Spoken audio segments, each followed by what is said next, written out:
अस्सलाम वालेकुम स्टूडेंट्स, दुरूद पाक पढ़ लें। उसके बाद हम अपना आज का जो है लेक्चर उसको स्टार्ट करते हैं।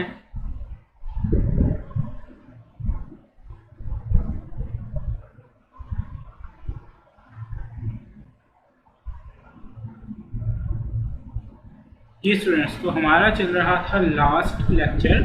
कल हमने थोड़ा सा इसका जो है वो इंट्रोडक्शन देखा। हमने देखा बेसिकली कंपटीशन होता क्या है। कंपटीशन में हमने ये बात पढ़ी थी कि जो पॉजिटिव कंपटीशन है गवर्नमेंट उसको इनकरेज कर रही होती है ताकि हमारी इकोनॉमी की एफिशिएंसी बढ़े, लोगों को जो है वो रोज़गार मिले। डिफरेंट तरह से इसके फ़वाइद जो हैं वो एक मुल्क की इकोनॉमी को पहुंच रहे होते हैं, इसलिए हम कंपटीशन को जो है वो बढ़ा रहे होते हैं, पॉजिटिव कंपटीशन को। लेकिन इस कंपटीशन के चक्कर में कुछ लोग गलत फ़ायदा भी उठा सकते हैं बिल्कुल, और कुछ लोगों का नुकसान भी हो सकता है। कैसे गलत फ़ायदा उठा सकते हैं? कंपटीशन बढ़ रहा है, एक जो एंटिटी है, एक कंपनी जो है उस कंपटीशन में सबसे आगे निकल चुकी है। अब उसकी पोजीशन जो है वो डोमिनेंट है, वो चीज़ों को कंट्रोल कर सकती है, वो प्राइसेस कंट्रोल कर सकती है, वो उसके जो है वो रवाबत बन चुके हैं बहुत सारे सप्लायर्स के साथ। सप्लायर्स को जो है वो मटेरियल प्रोवाइड करते हैं। अगर वो सप्लायर्स के साथ जो है उसकी कोई अनबन हो जाए, सप्लायर उनकी बात ना माने, सप्लायर्स को नुकसान हो सकता है क्योंकि वो बहुत ज़्यादा मटेरियल्स को प्रोवाइड कर लेते हैं। तो सप्लायर्स से भी अपनी बातें मनवा सकती है कंपनी। वो कह सकती है कि आप फ़लाँ कंपनी को सामान बेचना बंद कर दें, फ़लाँ को ना बेचें। इस तरह की बहुत सारी चीज़ें हो सकती हैं कंपटीशन में, जिसको जहन में रखा जाना चाहिए और जिसको रोकने के लिए गवर्नमेंट ने बहुत सारे इक़दाम किए हैं। हम आज के लेक्चर में दो मेजर चीज़ें यही देख रहे होंगे कि कौन कौन सी चीज़ें इस तरह की होती हैं जिनको रोकना है और किस तरह से इनको रोकना है, कौन कौन सी जो है वो मिसयूज़ किस तरह से हो रहा है डोमिनेंट पोजीशन का, कंपटीशन का। स्टार्ट करते हैं अपना लेक्चर बगैर किसी देरी के। Prohibitions under the Competition Act. Competition Act के अंडर कौन कौन सी चीज़ें, कौन कौन से काम प्रोहिबिटेड हैं, मना किए गए हैं, यहाँ पे हम ये देख रहे होंगे। सबसे पहला काम है अब्यूज़ ऑफ डोमिनेंट पोजीशन। अपनी डोमिनेंट पोजीशन का गलत तरीके से यूज़ करना। जैसे मैंने स्टार्टिंग में बात की, कंपटीशन में एक कंपनी बहुत ज़्यादा आगे निकल चुकी है, अब उसका मार्केट पे होल्ड बन चुका है, वो चीज़ों को कंट्रोल कर सकती है, वो चीज़ों को आगे पीछे कर सकती है। तो इस तरह की पोजीशन को मिसयूज़ करना, गलत तरीके से यूज़ करना, वो जो है वो कंपटीशन एक्ट की खिलाफ वर्जी के ज़ुमरे में आता है। किस किस तरह से वो अब्यूज़ कर सकती है? सबसे पहले तो ये बात हमें मालूम होनी चाहिए कि किसी भी पर्सन को अलाउ नहीं है कि वो डोमिनेंट पोजीशन का अब्यूज़ करे। ठीक है, ये बात तो लॉजिकल सी बात है, सिंपल सी बात है। कोई भी मिसयूज़ करे अपनी डोमिनेंट पोजीशन का, उसको ये बिल्कुल भी अलाउ नहीं है। अब्यूज़ क्या होता है जी? An abuse of dominant position shall be deemed to have been brought about, maintained or continued if it consists of practices which prevent, restrict, reduce or distort competition in the relevant market। देखें, competition एक healthy competition market में चल रहा है। कोई भी इस तरह का काम जो कंटिन्यूसली उसको डिस्टर्ब कर दे, उसको रेस्ट्रिक्ट कर दे, उसको रिड्यूस कर दे, किसी भी तरह से उस कंपटीशन में खलल पैदा करे, चाहे वो फ्यूचर में खलल पैदा करे, चाहे आज खलल पैदा करे, वो इकदाम जो होगा उसको हम अब्यूज़ ऑफ डोमिनेंट पोजीशन समझेंगे। जो भी कदम कोई भी जो है वो एंटिटी उठाए और उसका इफ़ेक्ट क्या हो, जो हेल्दी कंपटीशन मार्केट में चल रहा है वो कंपटीशन किसी तरह से डिस्टॉर्ट हो रहा हो, किसी तरह से रेस्ट्रिक्ट हो रहा हो, किसी तरह से रिड्यूस हो रहा हो, इस तरह के स्टेप को हम अब्यूज़ ऑफ डोमिनेंट पोजीशन का नाम देते हैं। मज़ीद आगे एग्जांपल भी देखते हैं, काफ़ी सारी चीज़ें देखते हैं, आपको मज़ीद जो है वो चीज़ें वाज़ेह चल जाएंगी। The expression practices refer to as above shall include but are not limited to. अब जो काम उसने कहा है कि अब्यूज़ ऑफ डोमिनेंट पोजीशन के अंडर आते हैं, वो हमने कुछ डिस्कस किए हैं, लेकिन ये सारे के सारे नहीं हैं। इस तरह के और भी कोई काम हो सकते हैं, लेकिन बहुत सारे काम इस तरह के हमने नीचे डिस्कस किए हैं। किस तरह के काम? जो मिस यूज या अब्यूज ऑफ डोमिनेंट पोजीशन में आते हैं। पहला काम देखते हैं, limiting production sales and unreasonable increases in price और अदर अनफेयर ट्रेडिंग कंडीशंस। देखिए, एक जो है वो मार्केट की हम एग्जांपल लेते हैं, एक कोल्ड ड्रिंक्स की मार्केट है। कोल्ड ड्रिंक्स की मार्केट में जो है वो एक ही कंपनी, फ़र्ज़ करें एक ही कंपनी का होल्ड है, वो डिफरेंट नाम से जो है वो अपने कोलाज वगैरह जो है वो ड्रिंक्स, सॉफ्ट ड्रिंक्स जो है वो इशू कर रही है। उसके वो कोका कोला भी इशू कर रही है, वो ड्यू भी इशू कर रही है, वो 7 अप भी इशू कर रही है। अब वो क्या करेगी? वो इनकी प्रोडक्शन कम कर देगी। जब प्रोडक्शन कम कर देगी तो इनकी डिमांड में इजाफा हो जाएगा, शॉर्टेज हो जाएगी, जिसकी वजह से लोग जो है वो ज़्यादा पैसे देने पे भी राज़ी होंगे। ये सारी चीज़ें आप अपनी इकोनॉमिक्स में पढ़ चुके हैं कि किस तरह से ये सारा मैकेनिज़्म काम कर रहा होता है। तो अल्टीमेटली जब बाद में वो चीज़ें इशू करेगी तो लोग ज़्यादा पैसे देने के लिए भी तैयार होंगे, जिसकी वजह से वो प्राइसेस को इंक्रीज़ कर रही होगी और ज़्यादा प्रॉफिट कमा रही होगी। इस तरह की चीज़, इस तरह का काम, इस तरह का स्टेप भी अब्यूज़ ऑफ डोमिनेंट पोजीशन में आएगा कि आप अपनी प्रोडक्शन को, अपनी सेल को जो है वो लिमिट कर दें, रोक दें अपनी प्रोडक्शन को, अपनी सेल को अनरीजनेबल इंक्रीज़ कर दें प्राइसेस में, और अनफेयर ट्रेडिंग, इसको हम ऑब्वियसली अनफेयर ट्रेडिंग के ज़ुमरे में ही ला रहे होंगे। तो इस तरह की कंडीशन जब जो है वो टेक प्लेस हो रही होंगी, तब हम कंसीडर करेंगे, तब हम कहेंगे कि ये कंपनी जो भी ऐसा काम कर रही है वो अपनी डोमिनेंट पोजीशन का मिसयूज़ कर रही है। यहाँ से आपको सिनेरियो आ सकता है, केस स्टडी आ सकती है। इस ए पॉइंट से वो क्या सिनेरियो पूछेगा? ए पॉइंट से वो पूछेगा, ए कंपनी है, फला कंपनी है जी, वो ये भी कर रही है, वो ये भी कर रही है, उसने अचानक अपनी प्रोडक्शंस को कम कर दिया है, अचानक अपनी प्रोडक्शन को कम कर दिया है, जिसकी वजह से क्या हुआ है, मार्केट में प्राइसेस इंक्रीज कर गई हैं। तो जिस तरह उसने ये स्टेप लिया है, हम उसको सोल्यूशन में बताएंगे, उसके आंसर में बताएंगे कि भाई ये अब्यूज़ ऑफ डोमिनेंट पोजीशन है और ये हमारे एक जो है वो कंपटीशन एक्ट में प्रोहिबिटेड है। सिंपल सा केस स्टडी आएगा जहाँ से बिल्कुल वो ज़्यादा आपको घुमा नहीं सकता, सिंपल सी चीज़ें आएंगी यहाँ से। तो इस पॉइंट को आपने इस तरीके से अपने जहन में रखना है कि किस तरह से वो क्वेश्चन यहाँ से पूछ सकेगा। नेक्स्ट क्या है जी? Price discrimination by charging different prices for the same goods or services from different customers in absence of objective justifications that may justify different prices।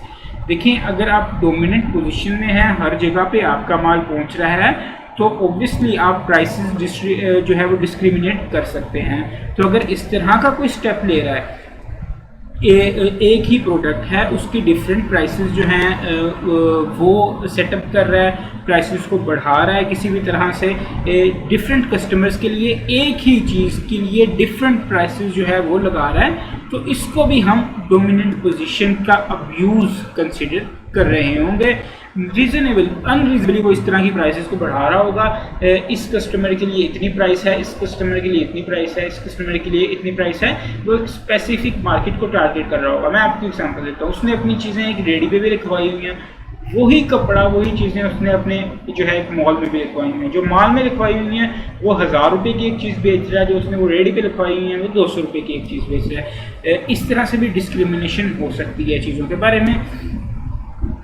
तो इस तरह से भी हम कह सकते हैं कि ये इस तरह अगर कंपनी कर रही है तो वो अब्यूज़ ऑफ डोमिनेंट पोजीशन कर रही है, डिफरेंट प्राइसेस चार्ज कर रही है सेम गुड और सर्विसेज के लिए डिफरेंट कस्टमर्स के हवाले से।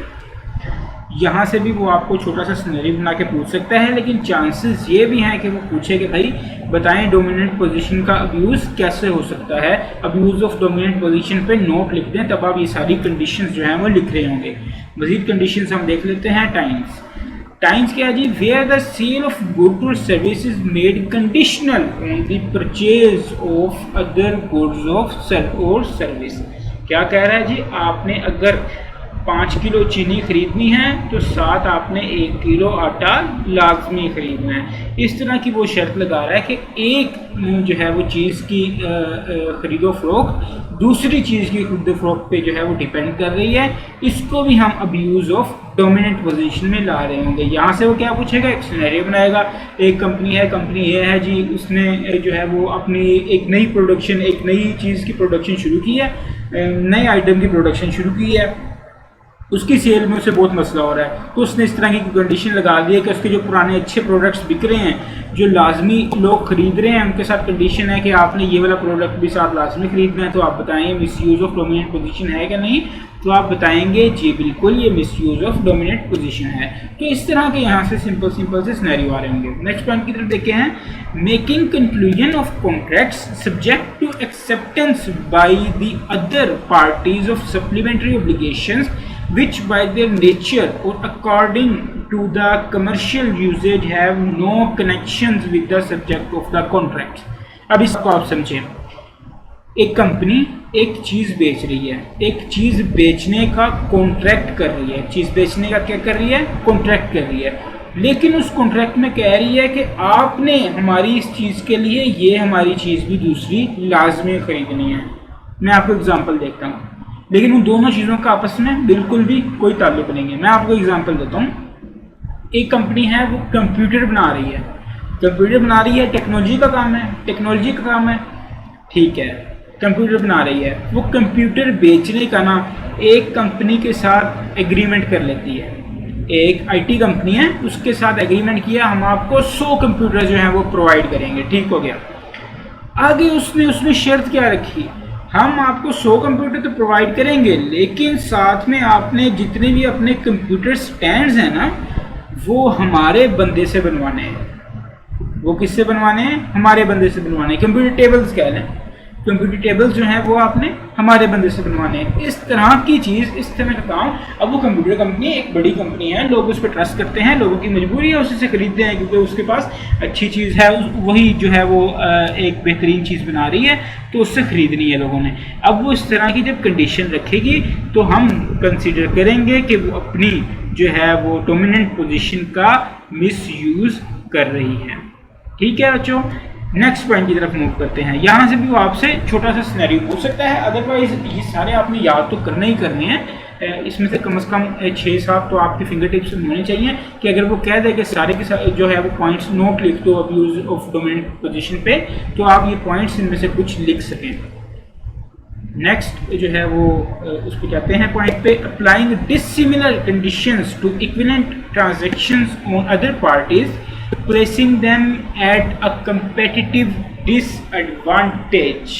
बहुत ही ज़्यादा इम्पोर्टेंट पॉइंट है और मेरे ख्याल से ये ज़्यादा टेस्ट होने के चांसेस भी हैं कि आप क्या कर रहे हैं जी, आप दो, आपके पास जो है वो कस्टमर आ रहे हैं, 2 सप्लायर आ रहे हैं आपके पास, चले फ़र्ज़ करें 2 कस्टमर आ रहे हैं, आप एक कस्टमर को और रेट लगा रहे हैं, एक कस्टमर को दूसरा रेट लगा रहे हैं, आप एक कस्टमर को कुछ और टर्म्स एंड कंडीशंस अपनी लगा रहे हैं, दूसरे कस्टमर के पास आप कुछ दूसरी टर्म्स एंड कंडीशंस लगा रहे हैं। तो इसको भी हम अब्यूज़ ऑफ डोमिनेंट पोजीशन में जो है वो कंसीडर करेंगे, इसको भी अब्यूज़ ऑफ डोमिनेंट पोजीशन कहेंगे। यहाँ से भी आपसे वो छोटा सा केस ही पूछ सकता है। Next, predatory pricing driving competitors out of a market, prevent new entry and monopolize the market। इसमें क्या होता है, मोनोपोली में क्या होता है, एक कंपनी जो है वो डोमिनेंट पोजीशन में है, उसकी अच्छी सेल हो रही है, उसका अच्छा काम चल रहा है, एक कंपेटिटर आता है। अब अच्छा तरीका क्या है, जो लॉ हमें तरीका बताता है, कंपेटिटर आया है, आप अपनी क्वालिटी बढ़ाएं, अपनी चीज़ों की जो है उस पर काम करें, उसकी टेक्नोलॉजी पे काम करें, अपनी चीज़ को बेहतर बनाएं। लेकिन आप बजाय अपनी चीज़ को बेहतर बनाने के आप सोचते हैं कि भाई मैं इसको कैसे नुकसान पहुंचाऊं, जो नया कंपेटिटर आया है, अपने आप को फ़ायदा पहुंचाने के बजाय डायरेक्ट उसका नुकसान करना है। किस तरह से करना है भाई, आप करते हैं जी, आपकी बड़ी कंपनी है, पहले से चल रही है, आपकी कैश फ्लो बहुत पॉजिटिव में है, आपके पास मार्जिन है कि आप बहुत लो प्रॉफिट पे भी जो है वो चीज़ें बेचें ना, तो आपका काम चल जाएगा। तो आप उसकी प्राइसेस लो करना शुरू कर देते हैं, आप उसकी प्राइसेस लो करना शुरू कर देते हैं। जैसे ही प्राइसेस लो होती हैं तो सारे उस कंपेटिटर को छोड़ के कस्टमर आपकी चीज़ों की तरफ आ जाते हैं। एक तो आपकी चीज़ अच्छी ऊपर से मिल रही है जी लो प्राइस पे, तो कौन छोड़ेगा ये चीज़। जैसे ही कंपेटिटर को पता चलता है, कंपेटिटर के पास दो ऑप्शन हैं, या तो वो प्राइसेस लो करे या तो शट डाउन कर ले। प्राइसेस लो करता है तब उसे बहुत बड़ा नुकसान होगा, शट डाउन की तरफ तो वो तब भी जाएगा क्योंकि वो छोटा कंपेटिटर है, अभी भी उसने मार्केट में कदम रखा है। अभी से अगर इस तरह का कोई काम हो जाएगा फिर वो दोबारा कभी खड़ा नहीं हो पाएगा। तो इस तरह से भी अब्यूज़ हो सकता है, मिसयूज़ हो सकता है डोमिनेंट पोजीशन का। नेक्स्ट क्या है, बाइकॉटिंग और excluding any other undertaking from the production, distribution और सेल ऑफ एनी गुड और प्रोविजन ऑफ एनी सर्विस। आप जो है वो आपने कभी देखा होगा कि इंडस्ट्रीज के ग्रुप होते हैं, वर्कर्स ग्रुप होते हैं, मेडिकल्स के ग्रुप होते हैं, डॉक्टर्स के ग्रुप्स होते हैं, एक छोटे छोटे से इंस्टीट्यूशंस कह लें एक किस्म के बने होते हैं। हकूक़ का तहफ़्फ़ुज़, ये तंजीम डॉक्टर्स के हकूक़ का तहफ़्फ़ुज़ करती है या वर्कर्स के हकूक़ का तहफ़्फ़ुज़ करते हैं। तो इस तरह से छोटा सा ग्रुप बना के आप किसी का बाइकआउट करते हैं कि भाई इस सप्लायर से कोई बंदा भी सामान ही नहीं खरीदेगा। इसे भी हम अब्यूज़ ऑफ डोमिनेंट पोजीशन कहते हैं। लास्ट है सीधा रिफ्यूज़ल टू डील, कि आप रिफ्यूज़ कर दें। इसको भी हम जो है अनरीजनेबली आप रिफ्यूज़ करें, आपके पास कोई वजह नहीं हो उसको रिफ्यूज़ करने की, आप रिफ्यूज़ कर दें उस डील को, तब भी आप डोमिनेंट पोजीशन का मिसयूज़ कर रहे हैं। तो ये 7-8 पॉइंट्स हैं जिनको आप अपने जहन में रखना है। यहाँ से छोटे छोटे केस स्टडी सिनेरियोज पे आ सकते हैं, इनको पढ़ें यहाँ पे वीडियो को पॉज करके। कुछ समझ नहीं आता आप मुझे पर्सनल मैसेज करके भी पूछ सकते हैं।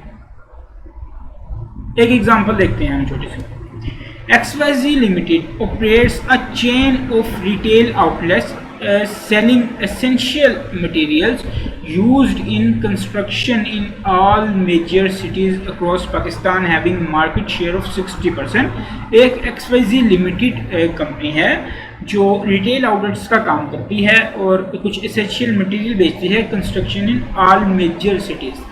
जितनी मेजर सिटीज़ हैं वहाँ पे कंस्ट्रक्शन मटेरियल वो प्रोवाइड करती है। The management team of XYZ Limited has finalised a strategy to lower the prices significantly in some cities. वो क्या कह रहे हैं कि भाई हम कुछ शहरों में प्राइसेस को बहुत ज़्यादा डिक्रीज कर देंगे। Where recently small competitors have emerged. अभी हम ये पॉइंट डिस्कस करके आए हैं अभी थोड़ी देर पहले कि स्मॉल कंपेटिटर्स कुछ सिटीज़ में जो है वो मर्ज हो रहे हैं। तो हम क्या करेंगे, हम अपनी प्राइसेस को कम कर देंगे। तो जाहिर बात है हम पुराने बंदे भी हैं और ऊपर से कम प्राइसेस में भी बेच रहे हैं, तो आवाम किधर जाएगी, कस्टमर किधर जाएगा, हमारे पास आएगा। An executive explained that XYZ Limited would have to bear loss in those cities for some time, but this strategy is highly likely to force competitors to closure। एक एग्जेक्टिव ने क्या कहा है कि भाई हम ठीक है प्राइसेस कम करेंगे, हमें कुछ वक्त तक नुकसान तो बियर करना पड़ेगा, लेकिन हमारे कंपेटिटर्स का क्या होगा, एंड हो जाएगा, शट डाउन हो जाएगा, क्लोज हो जाएंगे वो। XYZ Limited will make profit subsequently to that by raising prices even higher than before। और बाद में जब कंपेटिटर कोई नहीं रहा तो आप प्राइस बढ़ाएं या कम करें, चीज़ तो सिर्फ आपसे खरीदेगी आवाम, क्योंकि सिर्फ आप उसी चीज़ को बना रहे हैं, कोई कंपेटिटर अब बचा ही नहीं है। तो such practice is abuse of dominant position. अभी हम पॉइंट पढ़ के आए हैं, इस तरह का कोई भी काम अब्यूज ऑफ डोमिनेंट पोजीशन में शामिल किया जाता है। ठीक हो गया स्टूडेंट्स, ये एग्जांपल थी। उसके बाद हम नेक्स्ट प्रोहिबिशन की तरफ चलते हैं। उसके बाद हैं जी प्रोहिबिटेड एग्रीमेंट्स। प्रोहिबिटेड एग्रीमेंट्स इस तरह के एग्रीमेंट्स जो प्रोहिबिट कर दिए गए हैं। अब कुछ स्पेसिफिक एग्रीमेंट्स की हम बात करेंगे जो प्रोहिबिट कर दिए गए हैं। नो अंडरटेकिंग और association of undertakings shall enter into any agreement, or in the case of an association of undertaking shall make a decision in respect of the production, supply, distribution, acquisition or control of goods or provision of services which have the object of or effect of preventing, restricting or reducing competition within the relevant market unless exempted in accordance with the provision of the act। कोई भी undertaking, कोई भी association मैंने अभी आपको बताया कि doctors का ग्रुप हो जाता है, कुछ बिजनेसमैन का ग्रुप हो जाता है, वो मिलकर एक एसोसिएशन बना लेते हैं अपने हकूक़ के तहफ़्फ़ुज़ के लिए। तो इस तरह की कोई भी एसोसिएशन, कोई भी जो है वो अंडरटेकिंग इस तरह का बिल्कुल भी डिसीजन नहीं लेगी जो किसी भी तरह से कंपटीशन को क्या कर रहा होगा, नुकसान पहुंचा रहा होगा, कम कर रहा होगा, रेस्ट्रिक्ट कर रहा होगा, कंपटीशन होने से ही रोक रहा होगा, प्रिवेंट कर रहा होगा। यानी कि तो अगर इस तरह का कोई भी स्टेप जो है वो वक़्त पज़ीर हो रहा होगा इन स्टेप्स के ज़रिए, तो हम उनको प्रोहिबिटेड एग्रीमेंट्स कहेंगे। कुछ हम स्ट्रेट फॉरवर्ड एग्रीमेंट्स भी देखते हैं। Any agreement entered into in contravention of the above provision shall be void. तो इस प्रोविजन को जो भी एक्सप्लॉइट कर रहा होगा एग्रीमेंट, वो वॉइड कंसिडर किया जाएगा। यानी कि एग्रीमेंट कोई इस नेचर का होगा कि उस एग्रीमेंट के होने से कंपटीशन इफेक्ट हो रहा होगा, कंपटीशन कम हो रहा होगा, हेल्दी कंपटीशन जो है वो नहीं रह रहा होगा, कंपटीशन बिल्कुल ख़त्म हो रहा होगा। तो इस तरह का कोई भी एग्रीमेंट होगा उसको हम अब्यूज ऑफ डोमिनेंट पोजीशन कहेंगे और इन एग्रीमेंट्स को हम वॉइड कहेंगे। वॉइडेबल नहीं होगा, वॉइड होगा। ठीक है, इस बात को भी आपने अपने जहन में रखना है। यहाँ से भी वो छोटे छोटे MCQs टाइप या फिर जो है वो केस स्टडी टाइप जो है वो चीज़ें पूछ सकते हैं। Such agreements include but are not limited to.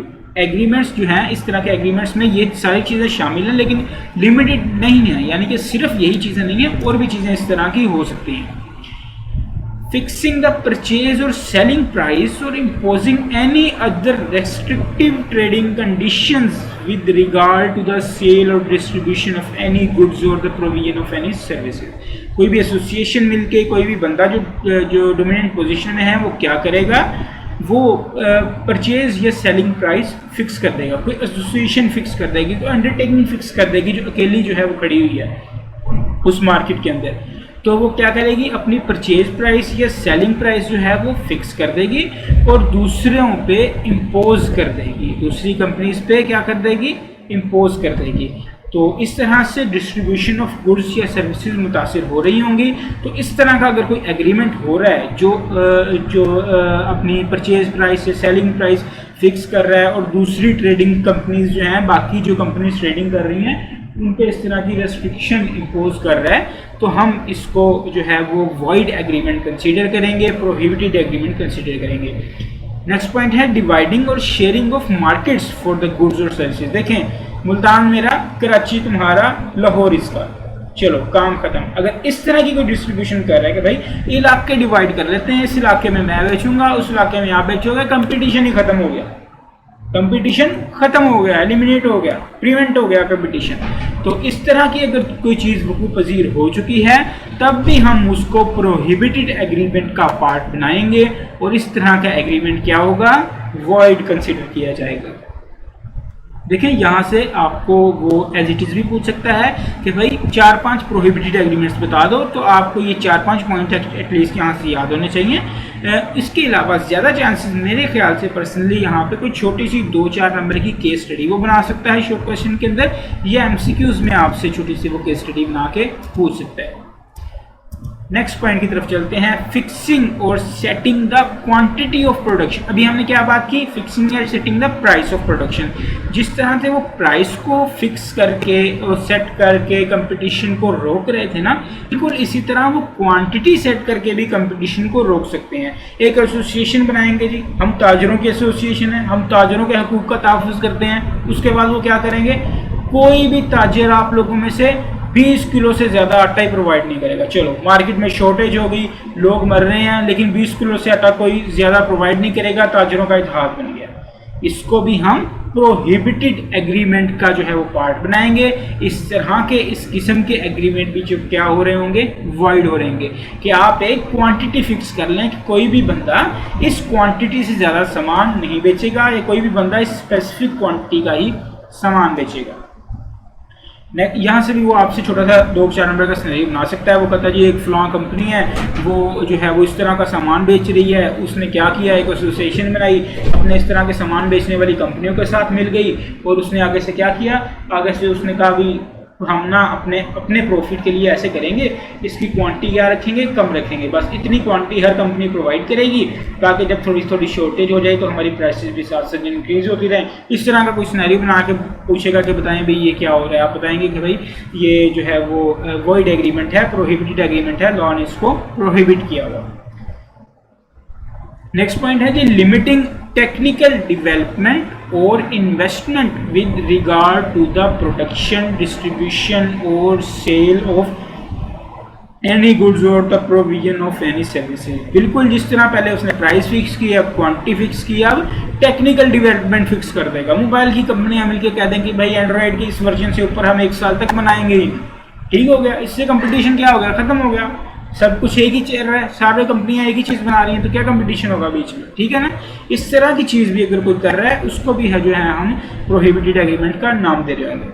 Next क्या है जी कोलिजिव टेंडरिंग और by bidding for the sale, purchase और प्रोक्योरमेंट ऑफ एनी गुड्स और सर्विसेज। देखें जब गवर्नमेंट जो होती है ना उसने कोई कंस्ट्रक्शन वगैरह करनी होती है वो टेंडर निकाल देती है। टेंडर क्या होता है, कंपनीज को एक नोटिस इशू कर दिया जाता है कि जो गवर्नमेंट है ना वो लाहौर से कराची तक की एक मोड़े बनाने लगी है, आ जाओ भाई कंपनीज, सीमेंट वाली कंपनीज आ जाओ, सरिया वाली कंपनीज आ जाओ, लोहे वाली कंपनीज आ जाओ, जितना जितना भी सामान लगता है सारी कंपनीज आ जाओ, हम क्या करेंगे, बिडिंग करेंगे, जो भी हमें रीजनेबल प्राइस जो है वो प्रोवाइड करेगा उससे हम जो है वो ये रोड बनवाएंगे। अब आप क्या करते हैं, सारे लोग इकट्ठे होते हैं, आप कहते हैं भाई तुम्हारे पास सीमेंट का काम है, तुमने सिर्फ सीमेंट की बिड उठानी है, मैं बजरी की बिड उठाऊंगा, आप जो है वो स्टील की बिड उठाइएगा, आप लोहे की बिड उठाइएगा। तीनों ने मिलकर क्या कर लिया, डिसाइड कर लिया, लेकिन उनमें तीनों को क्या फायदा है, अगर तो फेयर बिडिंग होगी तो गवर्नमेंट को भी फायदा हो रहा होगा, जो बंदा कम प्राइस लगा रहा होगा उसी बंदे को वो बेच रहे होंगे। लेकिन जब ऐसे डिसाइड कर लेंगे ना तो हर बंदा ये भी डिसाइड कर लेगा कि हम मिनिमम इतनी प्राइस रखेंगे, इस प्राइस से ऊपर ही जाएगा काम, इससे नीचे नहीं आना चाहिए। तो इस तरह से भी कंपटीशन तकरीबन खत्म हो गया, सबको तो पता चल गया कि सबने क्या काम करना है, कंपटीशन कहाँ रहा, कंपटीशन खत्म हो गया। तो इस तरह का भी कोई अगर काम करता है, कोलाइड कर लेता है एक दूसरे के साथ, कोलिजन कर लेता है एक दूसरे के साथ और फिर बाद में उसका मिसयूज करते हैं, तब भी हम इसको क्या कहेंगे, हम इसको नाम देंगे प्रोहिबिटेड एग्रीमेंट का, और ये एग्रीमेंट वॉइड कंसिडर किया जाएगा। ठीक हो गया। Applying dissimilar conditions to equivalent transactions with other trading parties thereby placing them at a disadvantage। पीछे भी हम ये वाला पॉइंट थोड़ा सा डिस्कस करके आए हैं, अल्फाज बदले हैं मतलब नहीं बदला। क्या वो कह रहा है कि भाई एक पार्टी को आप कुछ टर्म एंड कंडीशन रख रहे हो, दूसरी पार्टी के साथ दूसरी टर्म एंड कंडीशन रख रहे हो, कॉन्ट्रैक्ट दोनों के साथ एक ही नौयत का है, तो ये कंपटीशन को जो है वो चीज़ रोकेगी। कंपटीशन तो तब होगा ना कि जब पिच बराबर हो, एक जैसी हो, दोनों टीम्स एक ही पिच पे खेल रही हो, दोनों टीम्स एक ही कंडीशन पे खेल रही हो, तभी तो कंपटीशन का मजा आएगा। अब एक टीम को आप बारिश में खिला दें और दूसरी टीम को आप धूप में खिला दें तो कोई कंपटीशन नहीं बनेगा। ठीक हो गया। Next point, make the conclusion of contract subject to the acceptance by. यार ये बिल्कुल डिट्टो सेम पीछे वाला पॉइंट है, उसने तो इसमें अल्फाज भी नहीं बदले, वही का वही उठा के लिख दिया है। माफ कीजिएगा, बिल्कुल वही वाला पॉइंट उसने उठा के लिख दिया है। इसमें क्या कहता है, make the conclusion of contract subject to acceptance by the other parties of supplementary obligations which by their nature or according to commercial usage have no connection with the subject of such contract। कि भाई एक चीज़ हम आपको computer install करके देंगे, लेकिन आपने computer tables भी हमारे बंदे से बनवानी है। बिल्कुल ये वही वाला पॉइंट इसने यहाँ पे दोबारा से डिस्कस कर दिया। दोनों चीज़ों का कोई ताल्लुक नहीं है, एक टेक्नोलॉजी की चीज़ है, एक कारपेंटर की चीज़ है। नेक्स्ट पॉइंट, बल्कि ये गालिबन जो है वो एग्जाम्पल है, ये हमारे टोटल पॉइंट्स थे, इनको आपने सिनेरियो के लिहाज से भी अपने जहन में रखना है और इनको याद भी करना है। Javed Limited and Salim Limited are the leading manufacturers of textile products in Pakistan. Both companies have recently signed an agreement under which they would restrict the supply of their products to particular geographical areas। क्या कर रही हैं भाई ये दोनों companies मिलके, कह रही हैं कि हम इन पार्टिकुलर एरियाज में क्या करेंगे, अपनी सप्लाई को रेस्ट्रिक्ट कर देंगे। Under the Competition Act 2010 no company shall enter into any agreement in respect of the supply distribution which have the object or effect of restricting, reducing competition within the relevant market unless exemption has been granted by CCP। बिल्कुल वही चीज़ जो provision हमने point शुरू करने से पहले अपनी पढ़ी थी, बिल्कुल वही प्रोविजन लिख के उसके साथ आंसर बता दिया कि इस वजह से ये स्टेप जो है वो प्रोहिबिटेड है और ये एग्रीमेंट क्या है, वॉइड एग्रीमेंट है। इसी तरह के सिंपल से क्वेश्चन आपको आ रहे होंगे। आपने चीज़ों को समझना है, जहन में रखना है, प्लस आपने याद भी करना है, समझना भी है और क्रैम भी करना है। Next point, deceptive marketing practices, धोखाधड़ी वाली चीज़ें, पाकिस्तानियों की चीज़ें। No undertaking shall enter into deceptive marketing practices, कोई भी अंडरटेकिंग, कोई भी कंपनी इस एंटर नहीं होगी डिसेप्टिव मार्केटिंग प्रैक्टिसेस में, मार्केटिंग में धोखा देने वाली चीज़ों में, धोखाधड़ी वाली चीज़ों में इन्वॉल्व नहीं होगी कोई कंट्री।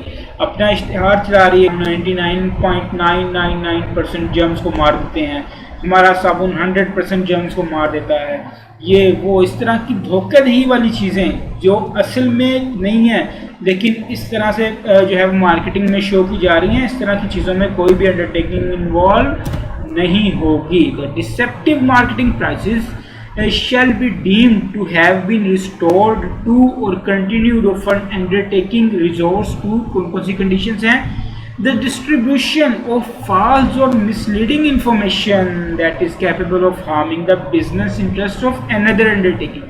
वो फलां कंपनी है, वो फलां लेज़ की कंपनी है, वो जो है लेज़ बनाती है, गंदे जानवर की चर्बी से बनाती है, इस तरह की चीज़ें फैला देना दूसरी कंपनीज के बारे में बिल्कुल ही डिसेप्टिव मार्केटिंग प्रैक्टिसेस के जुमरे में आएगा।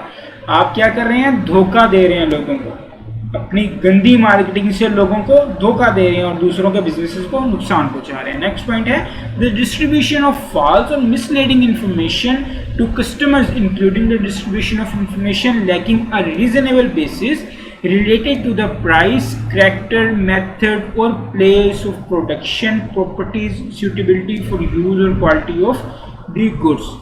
अब देखिए, अब क्या कर रहे हैं, आप कंज्यूमर्स को गलत इंफॉर्मेशन दे रहे हैं, आप कंज्यूमर तक गलत इंफॉर्मेशन जो है वो फैला रहे हैं किसी भी चीज़ के बारे में, किसी भी प्राइसेस के बारे में, किसी भी के जो है वो करैक्टर के बारे में। ऊपर वाले पॉइंट से ही बिल्कुल ये चीज़ मिलती जुलती है। ओबियसली अगर आप कंज्यूमर को जो है वो इस तरह की इंफॉर्मेशन, मिसलीडिंग इंफॉर्मेशन जो है वो प्रोवाइड कर रहे हैं तो किसी का ज़ाहिरी बात है नुकसान ही हो रहा होगा या फिर आपका अपना फ़ायदा हो रहा होगा। आप अपनी चीज़ के बारे में भी गलत इंफॉर्मेशन जो है वो प्रोवाइड कर रहे हैं।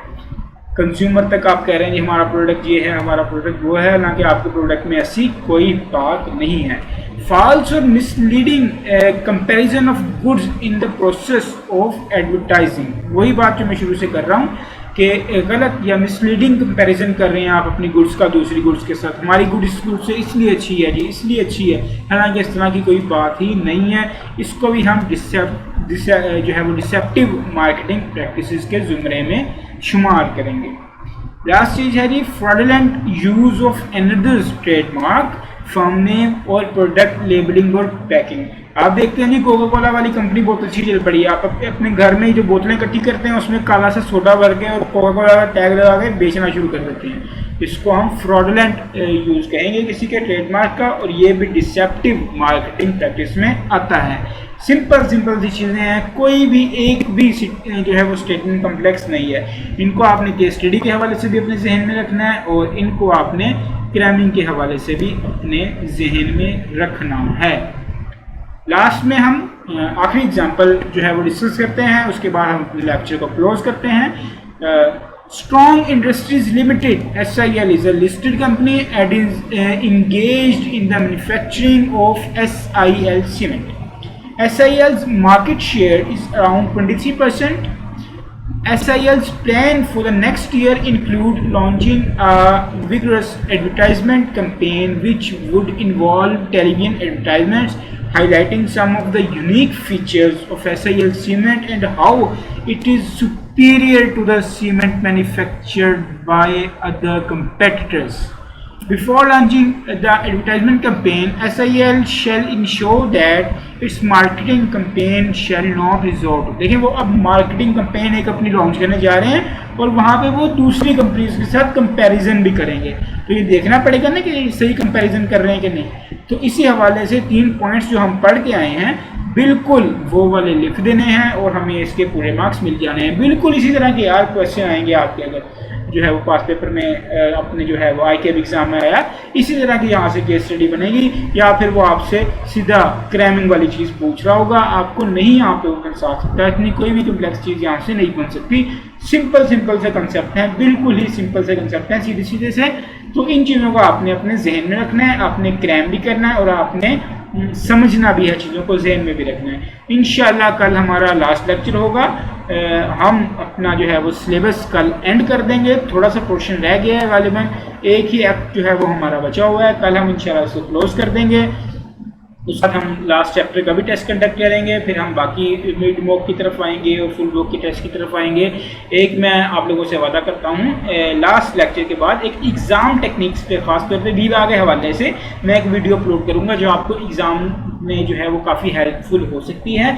लेक्चर नंबर 56 के नाम से वो मैं अपलोड करूँगा, इंशाल्लाह उसको आप देखिएगा, वो आपको काफ़ी जो है वो मदद फराहम करेगी।